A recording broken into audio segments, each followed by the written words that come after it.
রানীতলায় গ্রেফতার 4 বাংলাদেশি নাগরিক। গতকাল রাতে রানীতলা থানার পুলিশ শিবনগর ঘাট এলাকা থেকে 4 বাংলাদেশি নাগরিককে আটক করে। তারা অবৈধভাবে ভারত প্রবেশ করেছিল বলে জানা গেছে।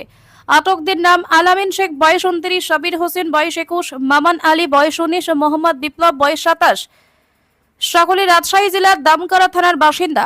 আজ তাদের লালবাগ আদালতে তোলা হবে এবং পুলিশ হেফাজতের আবেদন জানানো হবে।